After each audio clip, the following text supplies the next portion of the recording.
Pastor, mas eu só estou vindo na igreja porque eu quero receber uma bênção. Vou te mostrar como é que recebe bênção aqui na palavra ainda, só você esperar. Se quiser, tem aquela ali da Voluntários, é grandona, tem óleo, tem sal, abençoa ali à vontade. Um pouquinho caro, tá certo, mas dependendo do tamanho da bênção, né? Coisas caras, coisas valiosas custam caro. Seja bem-vindo ao canal Genuíno Cristão. Antes de irmos para o vídeo, inscreva-se no canal e ative o sininho das notificações para receber novos vídeos. Crescer no discernimento espiritual. Crescer na independência dos homens. Entrou na igreja no início, muito apegado, muito afeto. Vai passando o tempo, corta o cordão umbilical, desapega das pessoas. O desenvolvimento espiritual me faz querer menos dos homens e mais de Deus. A minha dependência de Deus aumenta e diminui da dos homens. Mas o que a gente está vendo é 2, 3, 5 anos. Conhecimento doutrinário, bíblico, não mudou nada depois de anos. O crescimento moral continua a mesma coisa. Espiritual. Vocês precisam se desenvolver. Eu acompanhei nessa igreja, eu sou fundador da igreja. Eu acompanhei dezenas de pessoas que se converteram. Eu vi a conversão delas. E eu não só vi, porque elas permanecem até hoje aqui, e eu vi o desenvolvimento delas nessas áreas. Eu vi ano a ano eles crescendo doutrinária, teologicamente. Eu vi anos eles crescendo no seu domínio contra o pecado, na sua pureza. Eu vi anos passando e eles se desenvolvendo espiritualmente. E são homens e mulheres sólidos, bíblicos. Enquanto que eu vi também alguns que não saem do lugar.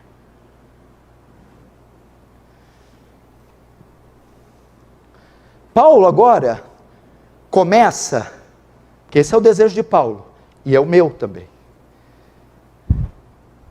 Pode pegar o microfone?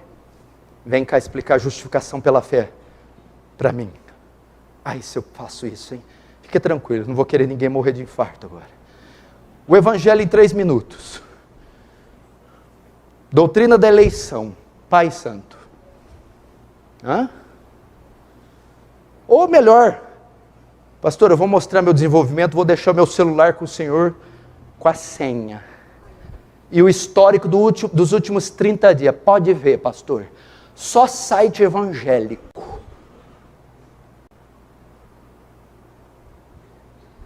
Paulo começa desejando o crescimento doutrinário. Veja o verso 13. Primeiro ele fala por que separou os dons, para o amadurecimento dos crentes. Agora em qual área? 13. Até que todos cheguemos à unidade da fé. Até aí, a unidade da fé. Até que todos cheguemos. O que é isso? Alcançar.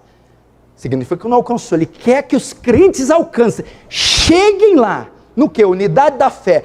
Fé aqui é a fé professada, é o corpo de doutrinas, é a fé cristã. Deus quer que os irmãos creiam na mesma coisa, que eles entendam a mesma coisa.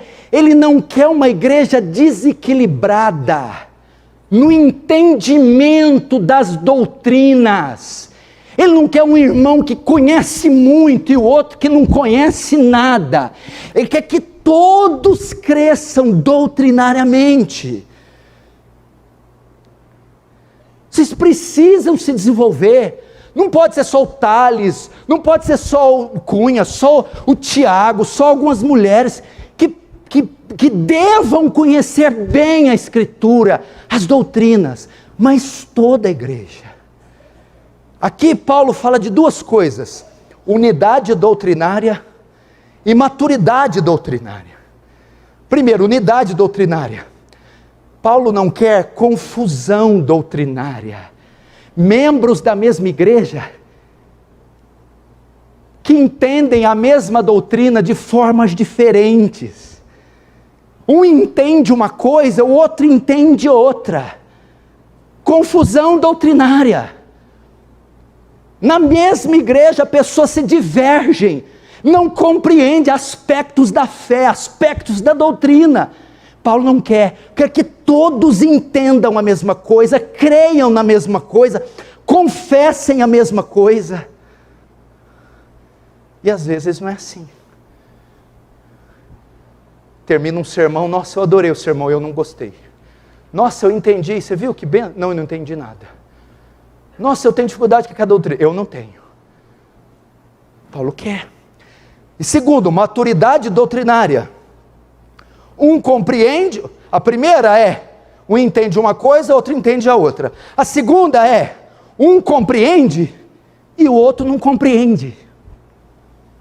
Um compreende com clareza a exposição de Apocalipse, a escatologia amilenista, compreende com clareza acerca dos dons espirituais de Coríntios 12, 14, compreende com clareza a doutrina da justificação pela fé. O outro não entende, por quê?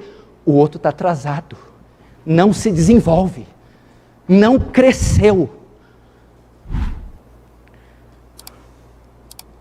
Deus então não quer uma igreja dividida, ou desigual doutrinariamente. Mas por que isso acontece? Isso acontece porque alguns não se desenvolvem. Você sabe o que é a doutrina da membresia da igreja? Você sabia que nessa igreja tem os membros e os não membros?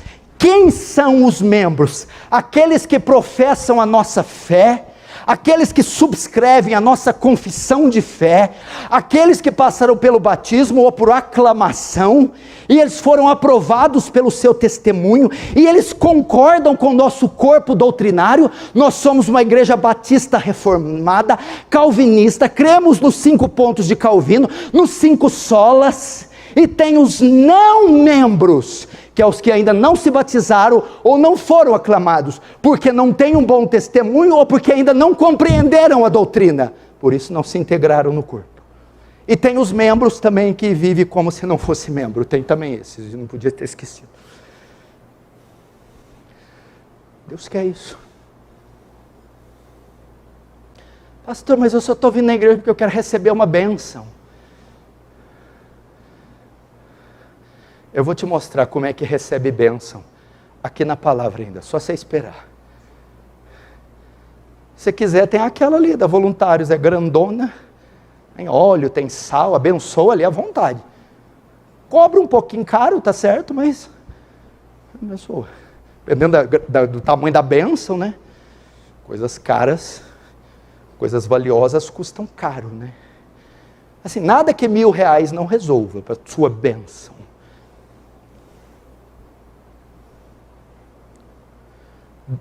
Irmãos, Deus quer nessa igreja, do jovem ao idoso, do solteiro ao casado. O objetivo é que todos cresçam no conhecimento. Agora, Paulo explica que dentro desse corpo doutrinário, tem uma doutrina especial, que ele deseja que todos os crentes dominem.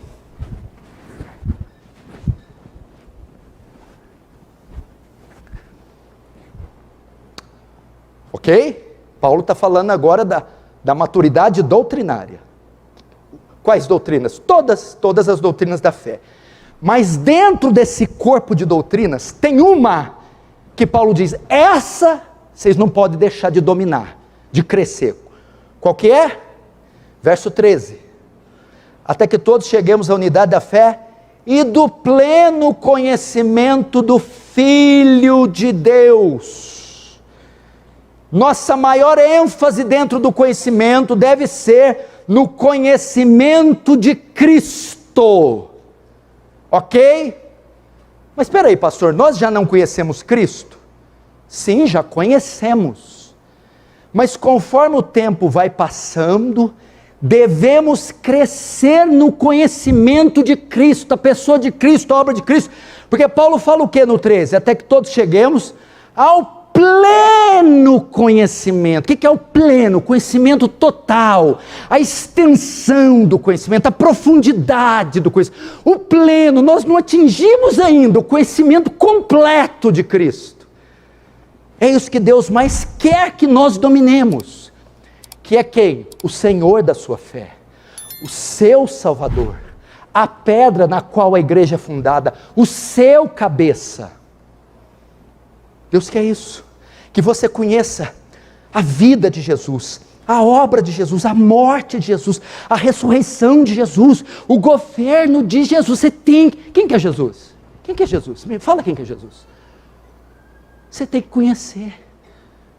Jesus era aquele que estava na eternidade, porque Apocalipse fala, o cordeiro que foi imolado antes da fundação do mundo. Que é isso? Antes de tudo ser criado, já existia Pai, Filho e Espírito em completa harmonia. Deus cria os céus e a terra e o homem à sua imagem. O homem cai e ele entra em estado de condenação. Deus cria um plano de redenção, e da redenção o Filho teria que vir. O Filho abre mão da sua glória, Filipenses 2, esvaziou-se a si mesmo, a semelhança de homem, e ele se encarna do céu da sua glória para ficar no ventre de uma virgem, e nascer, ser vestido de ossos, nervos, músculos e pele, sofrer, suar, sangrar, sentir medo, fome e cansaço, sem deixar de ser Deus, união hipostática, 100% homem, 100% Deus. Para quê? O único homem que observou toda a lei moral de Moisés, a lei cerimonial, sem transgredir uma única vez, um único dia, em um único segundo, e cumprir toda a justiça de Deus, recebendo então o mérito do único homem justo que existiu, mas na cruz, ele é condenado, e acontece o que? A doutrina da imputação. Nossos pecados são imputados, lançados em Cristo, e na cruz, ele se faz pecado, para que o pecado seja tirado de mim. Mas se o pecado for tirado de mim, eu me torno inocente. Inocência não leva para o céu, mas justiça, mérito. O único que tinha mérito estava na cruz. O que acontece? Doutrina da dupla imputação. Uma vez que o meu pecado é imputado sobre ele, a justiça e o mérito que ele recebeu por cumprir toda a lei, ele imputa na minha conta, lança sobre mim. Então eu sou vestido da justiça dele. Então ele diz, tetelestai, está consumado. O termo grego que era usado quando uma dívida era quitada, se carimbava, tetelestai. Quando Jesus fala tetelestai, nossa dívida com o Pai, recebeu o carimbo, pago. Conheça isso, doutrina de Cristo. Mas não para aí não. Se parar só aí, não tem evangelho. Mas como eu faço para saber que o sacrifício dele foi suficiente para salvar uma montanha de pecadores? E que Deus aceitou esse sacrifício? É que no terceiro dia, todo o inferno parou de cima daquela pedra para dizer, daí você não sai. Mas nem a morte, a vida, os anjos, os principados, os soldados romanos, Césares, nem o Sinédrio, nem Anás e Caifás segurou aquela pedra, rolou! E ele ergueu-se de lá, mostrando que o Pai recebeu o sacrifício, que ele foi suficiente. Passados 40 dias aqui, ele dá uma ordem, junta seus discípulos na Galileia, cerca de 500, e os comissiona, ide pregar o evangelho para toda criatura da terra, a chamada grande comissão. Após dar essa ordem, sobe com os anjos aos céus, entre as nuvens, e diz, por que assustastes, varões galileus? Do mesmo modo que viste ele subir, voltará outra vez. Paulo está dizendo, todo crente da aliança do Calvário tem que conhecer, dominar o que o pastor Paulo acabou de dizer, conhecer sobre Cristo, sabe o que o comentário da Bíblia English Standard Version sobre este texto diz assim, tanto conhecendo a Cristo de forma pessoal, como conhecendo tudo o que ele fez e ensinou, leva os cristãos ao estado de pessoa madura. O que que tem a ver conhecer Cristo com pessoa madura? Cláudio, que a pessoa que domina o conhecimento de Cristo, ela não se mete em rascada, ela não é imprudente, ela não é tola. Ela aprende a ter feeling, discernimento, ela aprende a ter fibra, ela aprende a ter fidelidade, porque ao olhar para Cristo e conhecer, e ver a sua fidelidade, abnegação, renúncia, amor, bondade, aquilo acrescenta para ela e ela amadurece.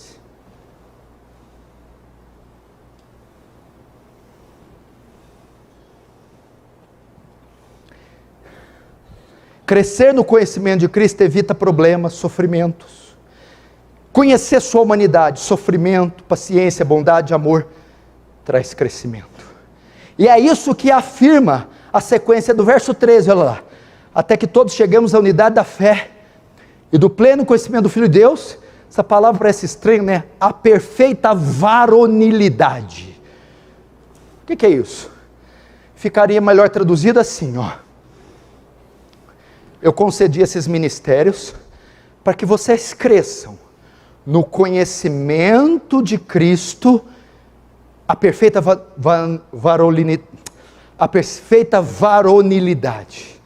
Ficaria melhor traduzido para que vocês cresçam no conhecimento de Cristo e se tornem pessoas maduras. Essa é a ideia. Perfeita varonilidade. Fala assim, ó, uma criança que tem barriguinha, papinho, perna lisinha, e um homem de barba cerrada, músculos riscados. O conhecimento de Cristo vai deixar vocês de ser um Bertinho para ser um Bertão. Essa é a ideia. Vai fazer vocês homens maduros. Ué, quem aprende com o sofrimento de Cristo? Não consegue passar sofrimento? Quem aprende com a fidelidade de Cristo ao Pai? Não aprende a ser fiel? Quem aprende a estar na boca da tentação? Aí eu pego. Não aprende com Cristo quando Ele fala, vai-te Satanás, pois está escrito, não só de pão vive o homem, mas de toda a palavra que sai da boca de Deus. Quem não conhece nada de Cristo